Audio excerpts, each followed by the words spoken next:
There we go. Evening, folks. Thanks very much for coming in. You're all very welcome. Hope you're all safe and sound at this time. Welcome to Paranormal Histories interview with Mr. David Espinosa and Mr. Craig Ahrens. How are you doing, guys? Just splendid. Very good. Thanks very much for taking the time to come in and speak to us. I know you're busy men, but we really do appreciate the both of you coming along to have a wee chat with us. First thing I need to tell you is congratulations on the Crumbs. Thank you. Thank you very much. Awesome film. I've watched it twice, and it's just simply amazing. You know, I know, you know, both of you are writers, actors, directors. You have done basically everything. Basically, whose idea was it for the Crumbs? Who first came up with the concept? Well, we both came up with the concept, basically. We started with a different script, actually, and we kept beating up a different script to the point where we didn't like it. And then one day we just threw out some ideas. And I started writing some stuff and sending it to him, and he starts going back to me. And next thing you know, we got Dr. Benjamin Crumb and his mother, Irene, and, you know, their daughter, Victoria. Mm-hmm. And the groundskeeper Leonard. So it kind of gave fruition just out of a whole lot of discussion between us, that kind of a thing. You know, we do a lot of collaborative work that way. Kind of works out. But I did most of the writing simply because I'm a writer and I like to write, and it just goes that way. But the development is a process that takes both of us to do. It's kind of interesting. Mm-hmm. I like the concept of the film because it was about, you know, usually these type of films are about the victims, but I felt the Crumbs was about the killers, actually, you know, and they're kind of a normal family, but they're not, if that makes sense. They've all got their they're all there for the one purpose, but they're all got their individual personalities that kind of hit off each other. Well, just to comment on that, Craig and I, when we think about films and characters and what might somebody be interested in, we focus on what we think they may not be interested in, or what we want to develop. Mm-hmm. So, for me, myself, understanding how character develops is a process of looking at ourselves. So I ask myself, despite all my flaws, and there's plenty, you know, how do I see myself? Well, I see myself as a good guy. Somebody else goes, oh, Espinosa? Oh, don't even talk to his ass. He's terrible. But I see myself as a good guy. Yeah. So everybody does, including the bad guy. They do what they do out of necessity. They do what they do because they have to survive, you know, but that doesn't make them flawed. They still love, you know, they still need and want to be accepted, understood, you know, all those things that they're looking for, respect, and, you know, all those things, just like any normal person. So we didn't want to look at the victims necessarily as the point, because most movies do, but rather, what's the interaction of this family? How do they react to each other? How do they, you know, move and groove while they're doing what they're doing, taking care of their business and their lives, like any family, your household. You guys, how do you interact in your home? And then you go out in the world and you are a whole different person, you know, as we all are. So it was an examination of that. We thought, strangely, how could we get an audience to accept and like some really creepy, horrible, disgusting people? Right. And this is what we came up with. It was really, you know, I'm not a film critic by any means. You know, I've watched a lot of movies in my time, but it did tend to draw you in to like them. You know, setting aside what they did, you know, the victims, what have you. You did kind of. I found myself kind of interacting with them because they were all They're all their own personalities, like say, Victoria. You know, one bit I found interesting was Victoria with the Wi-Fi issue. Yeah. When the young ones come to stay and she Right. goes and says, you know, why don't we have Wi-Fi? I thought that was I felt that was a good bit to put in because you know she's a young woman, she's stuck away, you know, in a forest basically. But then she's like, why we not get Wi-Fi? Why can I not get the internet? Kind of thing, you know. So I know he's done directing, acting, writing. I know, David, you had your own kind of career before you turned to acting, you know, the entertainment business. What made you change your kind of career path? Myself, I it's kind of strange. I was actually dead set on being an actor as a young guy. I studied at UCLA and got a degree in theater as a young man in my 20s, and was doing a lot of theater, primarily directing my own work, getting paid to do it, and I was having a ball, but I couldn't make any money. I just couldn't. It was terrible. Theater's a terrible way to try to make a life, unless you're working on Broadway, and I didn't want to move to New York. I'm from California. So I ended up in law school at the age of 34. And while I'm in law school, I'm still doing the same thing. I'm making movies, and I get into SAG at that same time, SAG-AFTRA. I get my SAG card, and I'm getting into films, doing commercials. While I'm in law school, I get a television part. So it's like I can't shake it. It's something that finds itself no matter what. And I struggled with deciding what to do because of the money, and law school provided the income. So next thing I know, I'm involved with a law firm. I started off as an investigator. In my younger years, I was a police officer in California for a couple of years. And this law firm heard of that when I was a third year in law school and asked me to come and do investigations for them. And I was like, I'm kind of busy. And they said, well, you know, we can pay you like $25-30 an hour. I said, okay, when do I start? So next thing I know, I'm doing investigations for this personal injury law firm. And so right out of law school, I went right into the personal injury, and they did contract litigation, which is what I was good at, what I love doing. And I got involved in that, and it paid the bills. But meanwhile, I still got the bug. I can't shake it. Only now I vent it towards music. I start playing music. I play percussion, Latin percussion, all different types of venues, African, Cuban, jazz riffs, whatever. And I started working with a group. We're doing original work, poetry to jazz music. And that just kind of happened too. I'm by happenstance. Next thing I know, I'm on television with my cousin and some friends, and we're playing to live audiences of 30,000 people at Candlestick Park. And I'm like, okay. But that didn't feed it. That didn't do it. It didn't do it. And after about 28 years or so, 30 years of doing this stuff, the law business, I finally got fed up with it. We produced a couple of CDs, which was cool. The Jazz Poets. It was all good and everything, but I just couldn't handle it. And I eventually I left. I moved to Hawaii for a few years, ran a business, got a real estate license, sold real estate, had Beaner's Internet Cafe, all wireless cafe on Maui. It was totally cool in Kana. Then came back, practiced for another couple of years out of necessity, and then got fed up, quit, got another agent, and started doing commercial work and teaching.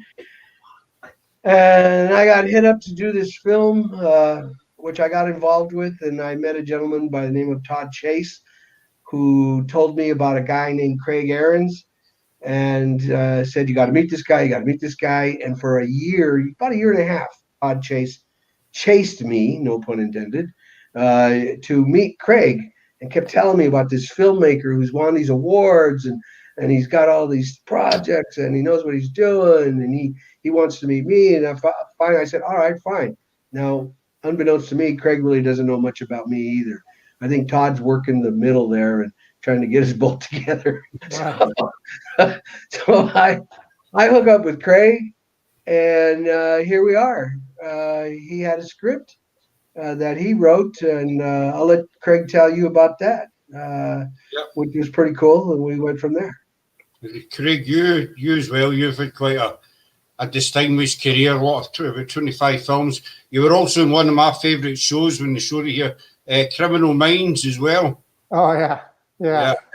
I used to watch that religiously long time ago. But Craig, I know you had your kind of own business interest prior to, moving into entertainment and that. So what kind of attracted, you to switch paths? Well, my career, how I came into the business is pretty much like the polar opposite of David.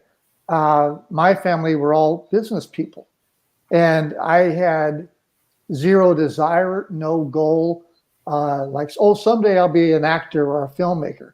Now, don't get me wrong, I've always enjoyed cinema at a really high level, but I never thought, I could so easily do that. And back in 2012, now I was a mortgage banker for years and years and years, 25 years. Yeah. And I had, let's say, semi-retired from that industry. And I was working out at a gym near my house here in Southern California. And this actor friend of mine for years and years, I didn't realize he was an acting coach. And one day we're just talking about acting. I just asked him some basic questions, staying by the water cooler. And so he invited me to go to his acting class. So I did. It was in Santa Monica, about an hour from my house, let's say. And I just went there with the idea of watching actors do their thing. Mm-hmm. And so the next day he called me and said, why don't you give this 90 days? I thought, oh my goodness. It took me like completely and thoroughly out of my comfort zone. But at the time I was a single dad raising 3 kids.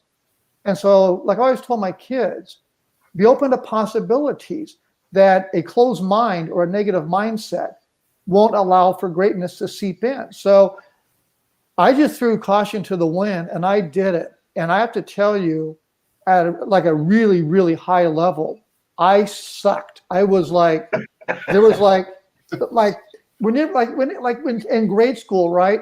You want to be better than Johnny, saying, well, I may have my issues, but we all know he's as dumb as a box of rocks. But it was just uncomfortable. You'd go in front of people and do your thing. And like for years, I was a mortgage banker. I mean, I was somebody, I had identity, and this didn't matter. You were like the new guy in class and an old ass guy. So it's like, what's this old ass fool doing at this? So it was messed up on every level. But my goal was not to be great. I'm not saying I'm that good. I just didn't want to suck. But early on, my goal was to be a filmmaker. The business, let's just say the job description of an actor, I thought was very flawed. You're always interviewing for a job, auditioning. I found it very uncomfortable going to a small room and basically sing for your supper with these people just staring at you. It was uncomfortable. But I had to at least get proficient enough to book jobs. Thankfully, I did. I was kind of like a one-trick pony. I did one thing, I think, maybe okay. And outside of that, then I was not the right guy. And so that's how it all started. But it was kind of a crawl, walk, run position, Scott, that the crawl was acting, the walking was short films. I did a good amount of short films. So just learn more behind the camera, and then with feature films. And, I'm certainly living proof to anybody who would be watching this or in the future that regardless of where you are in life, don't ever accept somebody says you're too old, you're too this, or too that. I mean, I came in later in life. I'll be turning 66 in January.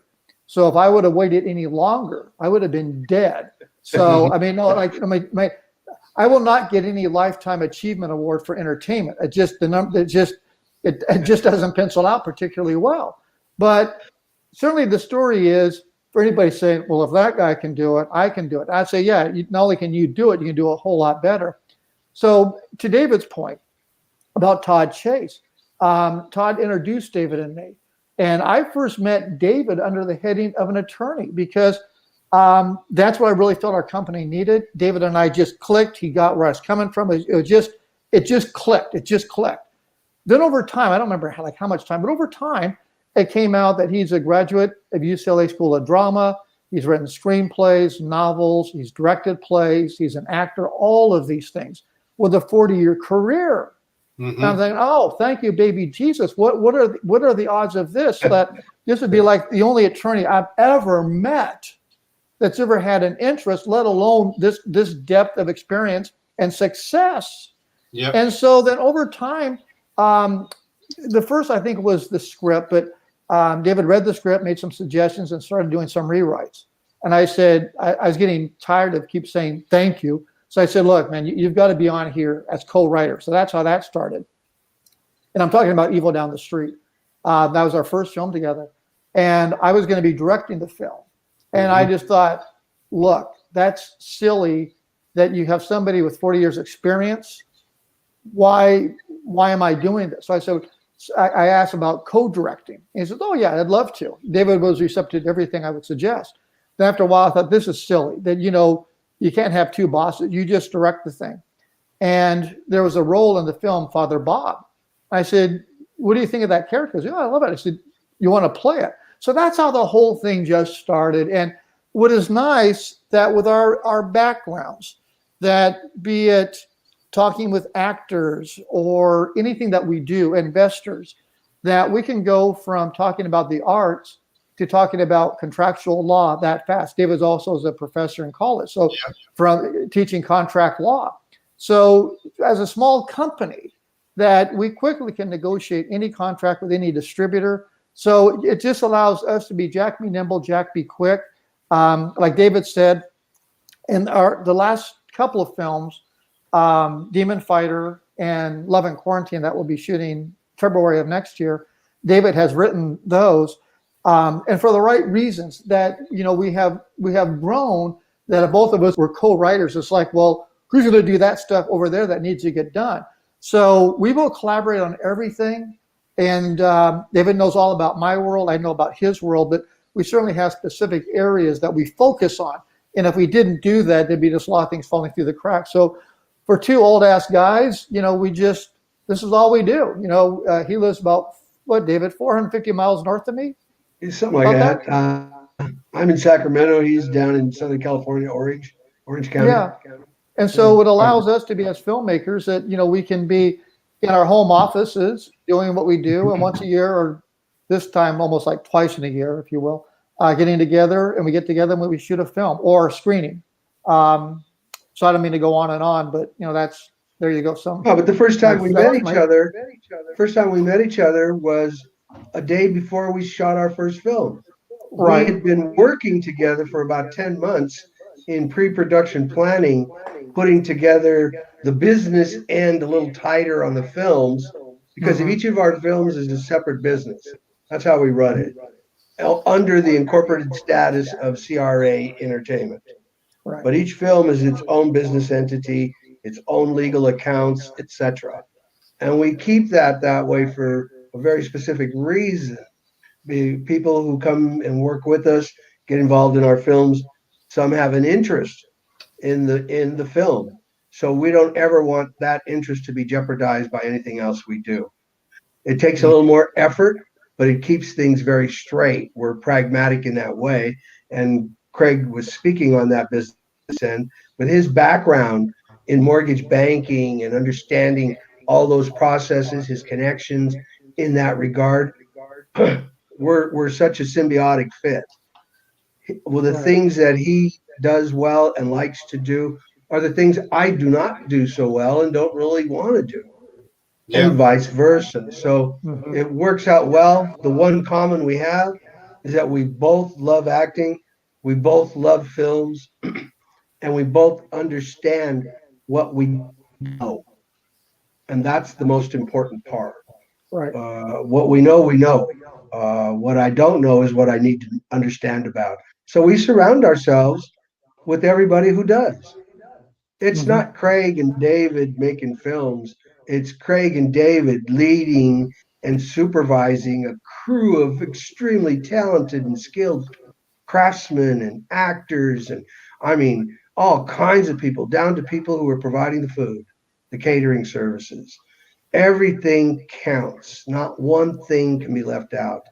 And the way I was trained in theater was that on a date certain, 3 months from now or whatever the date is, at this time, the curtain will come up and everybody will be ready to put this thing on.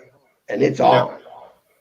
And that's how I was trained. So we organized that way. So our first day of shooting, our entire understanding of this process is already functioning.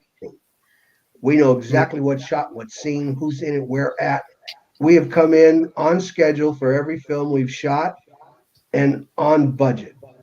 And it's a result of that pre-production planning that Craig and I spent all this time doing. And back to my original point, we planned The Evil Down the Street for 10 months, just talking on the phone and the computer. And then we met each other. It was really strange because he's like 6'5" and I'm like 5'8". and I let my hair go, and it looked like Mutt and Jeff meeting at the airport. It was funny. And I remember the look on his face when he first saw me. He's like, "Oh, hey, there you are." You sounded taller on the phone. No, I felt taller. I'm kidding. I'm kidding. Because I noticed An Evil Down the Street was a good film as well. David, you played Father Bob. Yes, Okay. I did. It took me a wee while to recognise you, actually. And I never actually, obviously, when we first made contact and that, I looked up your pictures and that. And it was when I was watching the film, I thought, is it him? Is it no him? Craig, I recognise yourself right away. No offence, I'm not saying. It was me after a grueling week and a half of shooting all kinds of other stuff for 14 hours a day, and then showing up on set as Father Bob and going, "Okay, we ready, everybody? Action!" And jumping from behind the camera in front of the camera, which I don't mind doing, but it is a different toll. As you notice, it's not a lead role. I didn't put myself in that way, and the Crumbs as well. Craig and I both, no, we didn't do that. And, a film we have in post-production right now, Demon Fighter. I originally wrote the script focusing on a character about me that I was developing for myself as an actor. And after I wrote the script, Craig and I both liked the script. And then we sat down, looked at each other, and said, "Really? Who wants to see my old ass doing this?" Sorry for the language, but we came up with nobody. Well, that's not exactly, but that was the end result. So although I thought I would look cool, I took the script and I rewrote it, and I took all of whatever parts of what would be my character out, and I replaced them with a much younger guy, an actor that we hired by the name of John Azuna, a terrific martial artist. He's a master in Kung Fu. He also holds 2 world records: fastest punch ever thrown and number of punches thrown in a minute, over 700 in 1 minute. In a minute. 60 seconds. The guy's pretty awesome. His name's John Azuna. He's in a number of other high-profile films right now. The Matrix 4, Venom 2. Just signed a deal with what's his name, Steven Seagal. So he's a SAG-AFTRA actor and choreographer. He's a fight choreographer with SAG, and that's a position you can't buy. Anybody can join SAG-AFTRA after you've done a few films, even if you're not a very good actor. You just got to come up with the money, get cast in a film that is represented, and you can get in. But to get sanctioned by SAG-AFTRA as a fight choreographer, that's a whole nother thing. That's a whole nother thing. The guy's awesome. He plays Father Michael, another priest, but this guy's a kung fu priest who's also an exorcist, and he's fighting demons in the street, in the souls of man, while he wrestles with his own. So that's our little tagline for him. And that film was shot in the Fresno area just this past summer. We shot that. We snuck it in right during the COVID-19 interruption. There was a low moment. The governor said everybody could shoot. We had already planned everything ahead, had everything secure on sites. Went in, did it. 13 days. 13 days. That's a reason, you know, that to me that's fast. You know, in and back out in 13 days, Yeah. under 2 weeks basically. It is. But That's it's great. only because we have people like, yeah, well, like Craig, the producing end, and Craig, maybe you want to share some of that, what it takes to prepare any of these films for that process. Well, So go that ahead, was go going to ahead. be one of my questions, you know, from the, you know, like say day one of the birth of the idea to, you know, the final, you know, well, putting it in the can or whatever it is, the expression is, you know, the, you know, how long roughly does it all take? Yeah. Well, let's say under the heading of producing, probably the most basic way to say this, it involves and includes everything. Anything that you watch a film that, and David, we produce a film really together, but with him more on the writing, directing side of it, I'm certainly more involved on the producing side, the nuts and bolts, if you will. But like early on, it involves what? Raising capital for your film. I mean, it just doesn't make itself. So that's one. Certainly, David and I are very much involved in pre-production, which David gets high marks for that because we are tight and well oiled going into a shoot, and that allows us to stay on time and on budget. Then you go into post-production, and I'm very much involved with all of that part, with all of the folks in post-production, and then bring David in when, you know, we have the rough cut or just different things to get him to weigh in on. But all the nuts and bolts, if you will, I'm very much involved with that. We're both certainly equally involved with the distribution part of it, securing that aspect of things. And then as far as marketing, you know, maintain the profile, like with yourself, Scott, and let's say Sarah, that I do a lot of the marketing. It's just what I do. Now, while we're shooting the film, and let's say under the heading of producing, anything that goes on, I'm your guy. You know, we need something that looks like wine. I'm off to the market, you know, to get some cranberry juice. It's just like once the parade begins, you can't say, okay, hold it. Let's back up about 200 feet. We're gonna start the parade all over again. But once the parade gets going, man, it's now going. It's like David says, you don't raise the curtain to your belly button, then drop it back down saying, we faked you out. We need about 5 more minutes. No, yeah. The curtain's coming up. It's happening now. And like first day of shooting, when David calls action, game on. And so just whatever goes on under the head of producing, you just get it done. So I don't know, David, is there something that may be overlooked? But I mean, that's well, I think you don't give a fair representation of just exactly how much effort and work you put into it. And I mean specifically yourself. It's not exactly that. It's arranging for actors to come here and be housed. We house all of our actors. If we bring them from someplace, we provide room and shelter for them, all their meals. It's arranging all the catering services, flights, transportation. It's getting all the locations for the shoot, talking to the people who own those locations, making certain we have contracts. I may do the contract, write them all up, and maybe do some of the final negotiations, but all that contacting, putting together the crew, getting all the performance agreements out to these people, the investors, the investing agreements to all those people, all the banking. There is so much that goes on in this process. And what people don't understand as an indie filmmaker, we do it. We don't have a crew of administrators who secretaries and filers and people who are working for us, gophers. We don't have those people. It's Craig and I. Come the shoot date, now don't get me wrong, we have our crew and we have people who are in charge of props, in charge of decor, in charge of costuming and makeup and all these, and they do their thing. That's why we hire them. But we oversee that process. And in the process of overseeing it, there's a lot of administrative applications. And that's what, I mean, I can tell you how busy we are in that regard. It is a 7-day-a-week communication that we have almost consistently Right.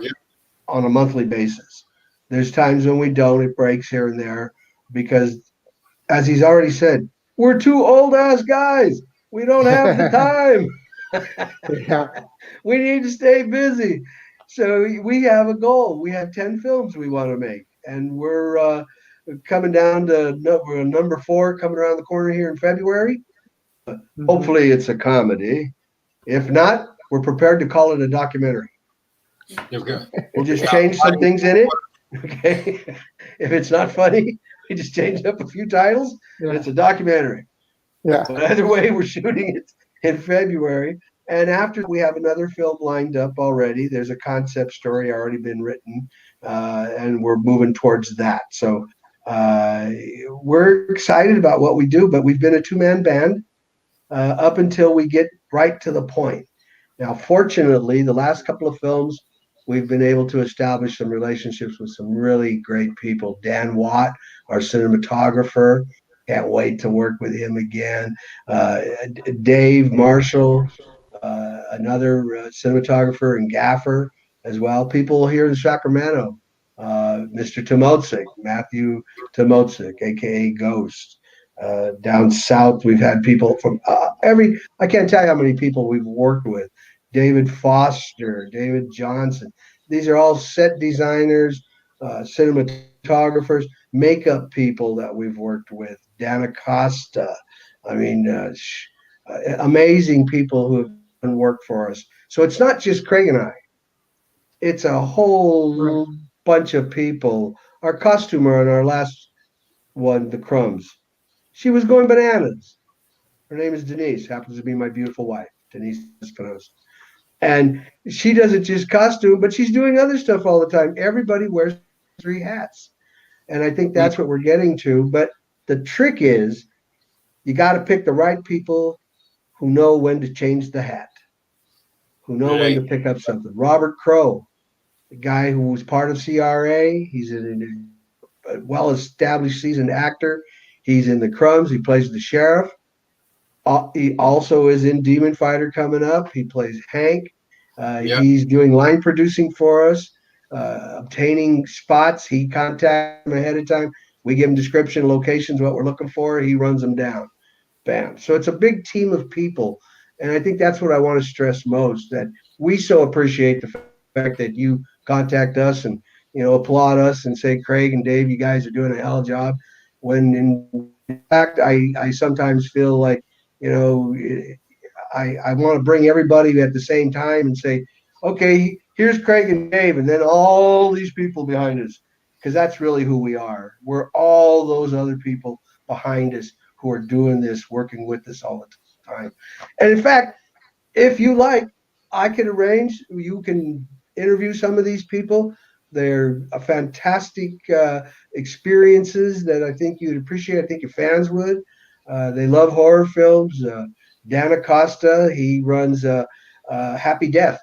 That's the name of his company, Happy Death. That'd be totally awesome, David. Everybody's welcome on our shows anytime. I'm just going to say, Nicole's got a question in here. I think she's dying to know the answer, so I'm going to pop it up for you just now. Interesting question, and for the most part, at times, yes. I may not know exactly the actors. I certainly know what I want to see as that person. I'll give you an example. I was just talking about Demon Fighter, and I cast John Azuna in the lead role. I was looking for a guy like him. In my head, I saw what I saw the actor to look like, and I stumbled upon John Azuna in an acting reference for the website someplace, and I said, oh, that looks like what I'm thinking about. He looks just like him. So I started, oh my God, look what he does. Oh, geez. I called him up, said, hey, I'd like to audition you for this role. So yeah, at times I do. I have a storyline that I have in my head that I would love to have J-Lo in one of the leading roles. as well as Salma Hayek, and another leading actor. Yes, so by all means, at times I'll read something and I can see the actor I want in it. I had developed a part and I saw Craig in the role, but he was so busy producing films and writing and stuff that we just couldn't do it. It wouldn't have worked out for either of us. So I changed it to somebody else. And instead, we hired a very good guy. His name is Jeff Hatch, and he played Dr. Benjamin in the. Right. I originally wrote the role thinking of Craig. If you look at Dr. Benjamin and you look at Craig, you'll see why I cast Jeff Hatch. He looked Well, hard, we and he's need an we need excellent. to well we need to clarify that both the first two films, David saw me as the lead actor, Yes. And with our personalities, when one of us make our mind up about something, and by the way, Steve's comment about filmmakers are the backbone of our industry, bravo, David and I completely agree with that. But I knew with my other responsibilities to say I would be the best suited lead actor, it just didn't make a lot of sense. And so I was the backup plan for both roles. Thankfully, we didn't have to go there. But and then like the crumbs, that my role was more expansive at first, and I kept whittling it down, almost to the point I was not in the film. And then He was I think killing David, me. I know, He was killing me, Craig. Go ahead. and I think like we added like one or two scenes, or one scene I think at the end that I had taken out, but we ended up putting that back in there. But like I told David, and it's true, that I can think of a lot of filmmaker friends of mine that make feature films. Dave and I both can, and they're the star of their film, and the film sucks. And my attitude has always been, if you cannot book a lead role on your own ability with people that really don't know you, then how dare you take hard-earned money of somebody else to star in your own damn film? It doesn't make sense. And then one of the things when we go to the film markets, they want to know who your actors are. And if we would have been so silly to say, well, I'm the lead actor, they're going to say, well, yeah. I mean, it goes downhill fast. Now, to book a lead role in somebody else's film, that's fine. But you know what David and I do when we're talking about collaborating, like when David mentioned about John Ozuna, I remember very distinctly David mentioned about John Ozuna for Demon Fighter, and he met him on Facebook. I thought, what are the odds of this happening? Because David he said the right look and all of this. And then we started looking at his tape. We hire off of taped auditions. And then we started looking at his taped audition and thought, whoa. And his fighting skills are just incredible. So we're excited about Demon Fighter because for our core base of supporters, you know, you have the paranormal, you have the horror, and now we have the fight scenes that it doesn't look like David and me, you know, slapping each other around. I mean, the fight scenes that look right, but I mean, fight scenes that look like people that know what they're doing. So we're excited for Demon Fighter to come out. But you know, that's one thing that David and I, and we've done this with actors, and we can both think of stories, David, that we're watching taped auditions and people that we know, and we'll say, you know what, they suck and they're not in. So, and we have no problem if an actor says, you know, why didn't you get the role, and saying somebody else was better. So we hire a lot of taped auditions, and we see a lot of dismal acting. And one thing for any actor out there, work hard on acting, because we see a lot of auditions and a lot of really bad auditions. So work hard, be good, and the rest takes care of itself. And it's not so much that we won't work with you if you're new, you're an amateur. I hired an amateur actor to do a leading role, but only because I saw the potential for the actor to take direction, and she did have talent. Okay, it proved out to be a little much for the person near the very end of the film, but she did it, and she did a superb job. I'm not interested in reels because I hope it's good. You spend enough money making it, you know, it should be good. I'm interested in what can you do with this material right here? What are your instincts as an actor? Where do you come from? Where are your truths? Are you in hand? Do you have control of your emotions? Can you bring them up now? I want to see it. And that's what I look after. And then after that, I want to see if they can take direction. So I will take what they have done and I'll give them a whole different direction and approach to it, different perspective, and see how quick they get it back. The actors that I hire are the ones that get it back right now. I've had actors turn it around an hour later, get it back to me, and I'm like, oh, exactly like I wanted. I'm going, okay. I'm enthusiastic about that actor. They really want the role. They're working hard to get it, and they understand the direction. So for me, it's not necessarily, unless you're a named actor and you bring value, because that's what named actors bring value. If that's the case, and uh, maybe someday we'll be so lucky that some named actor with a lot of value will come and say, "Hey, I want you guys to direct me. I want to be in your movie." Yeah. That would be just fantastic. But You as will. it sits right now, we work with a lot of their professional actors, and a lot of them are on the cusp of that. Chelsea Jerkowitz, who is in The Crumbs, she plays Victoria. She just won a leading role. Oh, pardon me, an award for a leading actress at the Utah Film Festival, Right. Best Actor award. So she's a heck of an actor. Maria Olsen's got 120 films under her belt. Queen of Horror. She's an excellent actress. Hasn't got her kudos. Jeff Hatch as well. And the newbie on the scene, Anton Clark, who plays Leonard. Yeah. He's just an upcoming star. He had guys on the rise. He's an excellent actor. He has a process from. He loves what he does. He's honest. His work is honest. If you recall the scenes where you see him, not to give away anything, being brutal, and then you see him with Victoria in the most tenderest of moments. Wow, It's he's totally. really, really captivating in that regard. So every actor in the film, I have no qualms with anybody. I love them all. They all worked hard. The tech crew on that busted their butt. They just really worked hard on that. The opening scene to The Crumbs,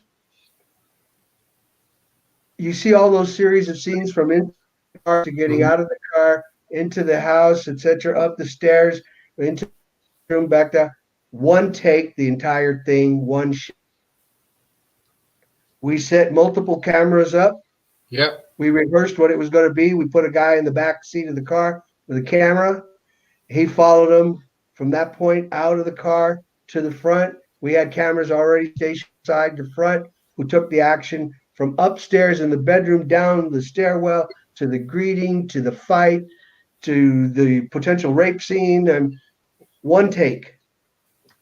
That's When we amazing. were done. I Yeah, do remember they were the guy. amazing. That's what I'm saying. These actors and these technicians, they were amazing. They were amazing. Shane Moss on second camera, David Johnson, our DP. These guys were just killing it. They were rotating their cameras, going around the house, coming in a different exit to pick up where they're coming from next. So I rehearsed them like it was a play.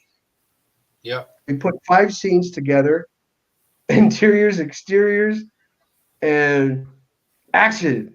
And they just kicked it. At the end of that, the entire crew, all the cast, everybody who was there, and we were all at this old 114-year-old log cabin up in the mountains, this Yeah. resort area. That's where we shot the film, okay, in Placerville, California.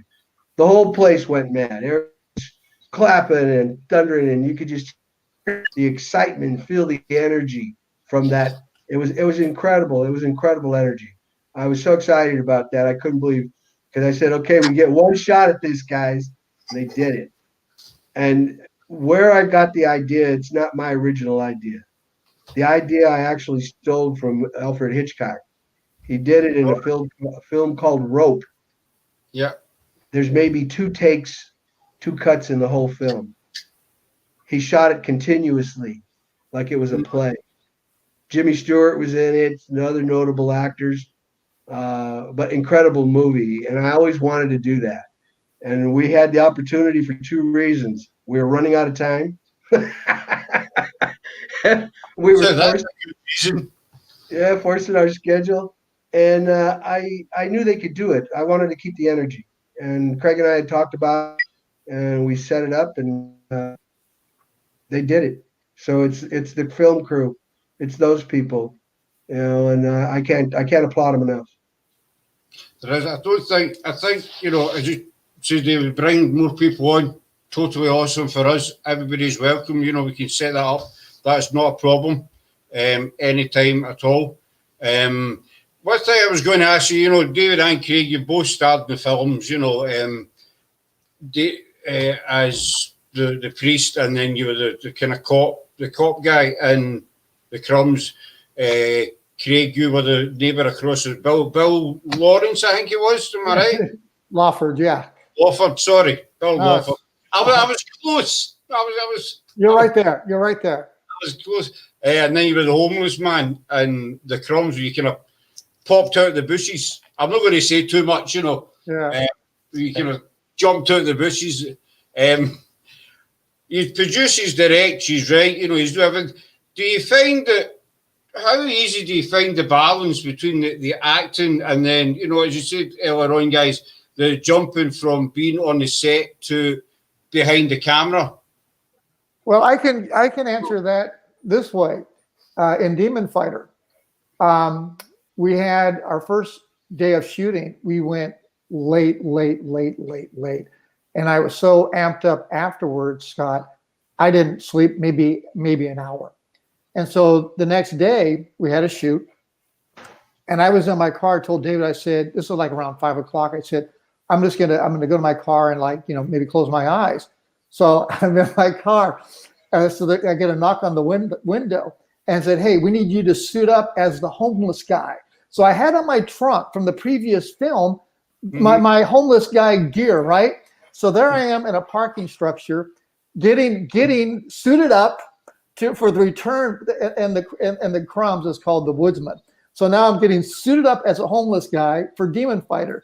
So to answer your question, you have to be ready to go as a producer, to be involved with a producer or an actor. When you work with Espinosa, it was funny. It wasn't like one of these things, hey, Craig, it wasn't open for conversation. It was just, here's the deal, suit up, and your team needs you. And the scene came off well. I played the scene with a homeless woman, and we looked so authentic. We could have walked anywhere in the city and probably made $100 just by panhandling. So yeah, man, you have to be ready to go when the director taps you the shoulder and says, let's go, suit up, you're in the lineup, ready to go. So yeah, you have to always be ready. I mean, just like anything else in life, be ready. He was fortunate because, you know, we had an actor who stood us up, couldn't find the place, is what it was, and we were running late. We had to get the shot. So, and I remembered that Craig still had that stuff. So I told him, just go tell him he's the homeless guy. Get dressed, get over here. So they did that. And the fortunate part was that the other actress, that she didn't miss spot, because then I would have had to tell him, get the dress on. You're the homeless lady. Okay. So he lucked out that the right actor who didn't show up. I would have been a homeless lady. He's got to be ready. And you know what? He did take out a lot of the movie too. And I gotta tell you, I really like the character of the woodsman in the Crumbs. And he's in there for a very specific purpose. But I won't talk about it. We'll just leave it alone at that. But Craig's character in the Crumbs was a very important part of the film. We talked about doing a sequel to it because, as you know how it ends, it kind of sets it up for that. And his character, Craig's character, becomes significantly important in the sequel aspect. That's why his character's there. And I had him in more scenes, some really nice scenes, but Craig being the editor that he is, and that's the truth, regardless if it was his scene, if it wasn't working for time and sequence, it's out of there. It's So he gone. cut it out. And I'm like, well, wait a minute. He was going to cut out one very particular one. And I had to tell him, no, the whole scene will collapse if he cuts his character out. So Yeah. then I talked him into it and he saw it. So, but we've been very pleased. He's a good actor. He's a great producer, good director, writer. I couldn't ask for a better partner. The only better partner I have, I married. That's, 43 years. that's nice. Steve has a question for the both of you. Wow. Well, There's so many genres, yeah. I'm going to say, well, and David, I'll let you think about that for a second. For me, two come to mind. One is Wizard of Oz. I mean, that to me, I still enjoy Wizard of Oz, and that's high on my list. And the second would be Star Wars when it first came out, just because in cinema, I remember very distinctly sitting in the theater when it came out and how the spaceship flew overhead, and we had never seen anything like that. So I'm not saying they're the best films of all time, but for me, those are two films that I particularly enjoy. God, I have so many favorite films, and he's right. The Wizard of Oz is one of my all-time favorite films as well. But there's also so many great movies that I've loved over the years and I've watched repeatedly. You know, Little Big Man with Dustin Hoffman. I just love that film. A great film. Coppola's series of The Godfather, love them both. The Alien, the first Alien film. Oh, Terminator, first Terminator, loved it. Predator, loved it. There's so many films. You know, horror movies. Come on, The Exorcist when it first came out, it scared the bones off me. Sure. Those movies make such an impression. If somebody asks me what is, comedies, an old comedy, Some Like It Hot, a new comedy, Overboard, great. So it depends on the genre. There's great westerns. Wow, Clint Eastwood. I may not love him to death, but I certainly love his movies. He puts out some great movies. It just depends on the genre, and I will watch movies more than once. I will watch them several times if I like them, and I'll study them. I'll study how they got to where they're at. That's how I learned directing film, watching films. I studied directing theater, which is totally different. But I was taught not so much in terms of perspective, but in terms of performance. So as an actor and a director, I learned how to help actors reach the desired performance, where they're at, understanding the text of the script, what's being said on the real side, not simply because they say, pass the salt, please. Is that really what they mean? Could mean all kinds of things. So through watching films repeatedly and asking myself, why this angle? Why this shot? All those questions. I understood. I'm looking through the camera, and I analogized it to theater in terms of on the stage, the proscenium, and from the audience perspective, am I far right, far left? Where am I dead center when I'm looking at the perspectives, the sight lines for on-stage action? What does it mean? Well, with camera, you eliminate all that because you can get right here, right there, right on their face. You can get right underneath from down here looking up. High angle shots, low angle shots from above, coming down, close-ups, track. I mean, OTS over the shoulder, their perspective. You can rack focus back and forth. I mean, there's so many things you can do that you can't do on stage, but you can't learn that unless you either one, go to film school and they teach you that, or you pay attention to what you're watching. Yeah, I totally agree. I went many, many years ago. I went to college for a brief time, and part of the course was film studies. And I've always been a film buff. I've always, since I was a teenager, I've loved Friday the 13th, Alien, the whole shebang kind of thing. But I'd never really paid attention to them until I went to college and started the film studies. And then it opened my eyes to every angle, everything in a shot actually is there for a reason. Sure. And it made me start, your DVDs and they've got the added extras, and I used to just watch the film and then put it away. But it made me start watching the extras on it, how it was made, who made it and stuff. And so I totally agree. It does open your eyes, because I think too many people go to cinema these days to see a film, they think, oh, that was amazing, and, away they go for a pizza or whatever. But as you say, the more you watch a film, the more you pick up on things. Even the tiniest detail, you pick up on it, and you think, well, the director or producer, whoever, has put it in there for a specific reason, And I think is that the whole, from start to finish, it's just about the whole process of filmmaking and what what you end up with, the finished product is just absolutely totally amazing. Mm-hmm. I know these are limited for time, guys, so just ask you one more quick question, if that's okay. Now, both of you CRA Entertainment, and you obviously you work together all the time. Do you agree with each other all the time? No, which is a good thing, and we have zero problem if one of us doesn't like something. And you said it, Scott. We serve CRA.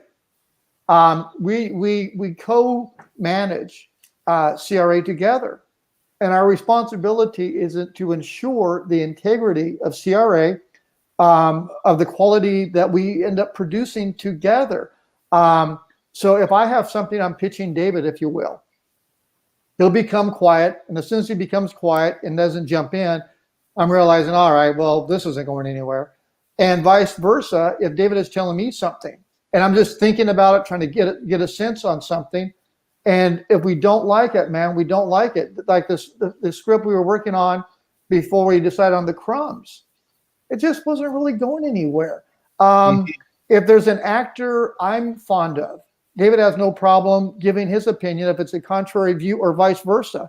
Now, I will say one thing, a big advantage we have, David is also an acting coach. And I've said many a time to David, like, I'm on the fence with an actor, like, I don't know about this.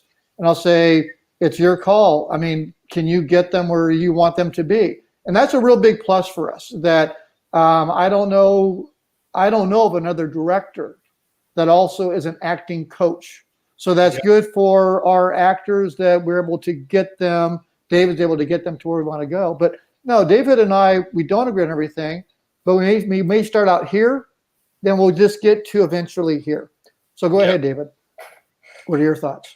Well, I think you already said it best. We serve CRA, and when we're looking to make a decision about something, I always refer back to our business plan, our mission statement, and what we're about. Does it fit? If it doesn't fit, then the first thing I'll do is say, look, this isn't even what we're talking about doing, period. And we'll shut it down. The second aspect that I think that we are big on is we call it integrity, but it's ethics. Ethics. Is it the right thing to do? And those decisions are regards to other people working with us, not working with us. There's an ethical question there. Is it the right thing to do? And we'll often, we have people who want to work with us for free, just to get experience. PAs who want to come and intern. And at the end, there's no way that we will let them walk away from our production without some type of benefit. So we will pay them. Everybody gets paid something. All of our crew, all the actors, they get paid straight out. We pay weekly. We're big on that. We don't ask anybody to work for free. PAs do this. It's part of the industry as internships. But we don't believe we should just get gas money and fed. We believe if they hang with us at the end, we're gonna take care of them. we're going to give them some kind of fee and whatnot because we appreciate the hell out of them. Period. That's a really, really good way and genuine and sincere way to be. Just for you as a wee comment for you from Nicole. Thank you, Nicole. Thank you. Love to see you. So, say I know you're limited for time, so can I just wrap up there now, guys? But if I can hang on to two of you just for a wee minute longer, if that's all right. Sure. So thanks very much, everybody, for coming in.